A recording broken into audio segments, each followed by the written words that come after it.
नमस्कार साथीहरू, म चाहिँ तिलको लड्डु बनाउन गइरहेको छु। तिलको लड्डु चाहिँ माघे सङ्क्रान्तिमा खाइन्छ।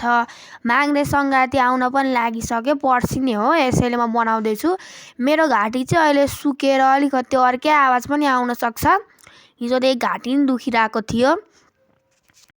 तिललाई चाहिँ भुटेपछि यसलाई एउटा भाँडामा राख्नु होला। मैले नि भाँडामा राखिसकेँ, पहिला पनि भुटेको छु। त्यसपछि त्यो कराईमा फेरि मिठाईहरू हाल्नु होला। मैले चाहिँ मिठाको डल्लाहरू हालेको छु, हजुरको घरमा पनि छ होला।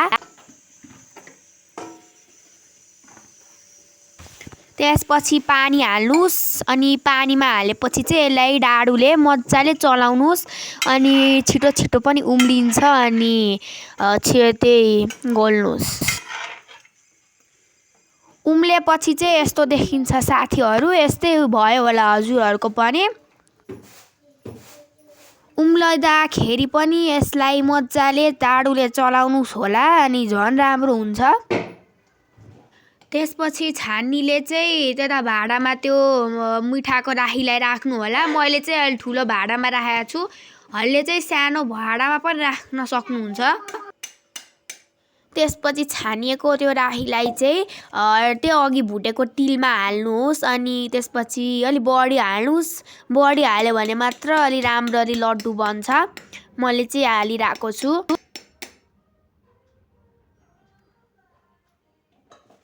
त्यसपछि मजाले घोल्नुस् त्यो राखीलाई, त्यो भुटेको तिलमा मजाले घोल्नुस्। अनि त्यसले बिस्तारै बिस्तारै गोलो गोलो बनाउनुस्। म पनि बनाउँदैछु गोलो गोलो, तर यति राम्ररी चाहिँ गोलो बनेकै छैन।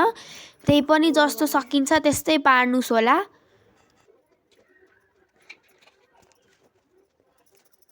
अनि यो लड्डु बनाउँदा चाहिँ घिउलाई तताएर हातमा र त्यो तिलमा पनि राखेर झन् बनाउनुस् हो भने चाहिँ झन् राम्ररी बन्छ, अनि मिठो पनि हुन्छ।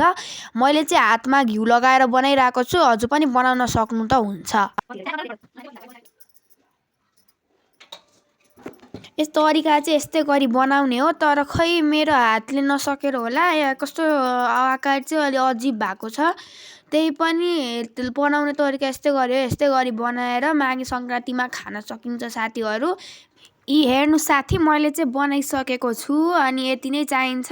भिडियो मन पर्यो भने लाइक र सब्सक्राइब गरिदिनु होला। अनि यस्तै भिडियो हेर्न मन छ भने चाहिँ मलाई लाइक सब्सक्राइब गरेर प्रेरित गरिदिनु होला।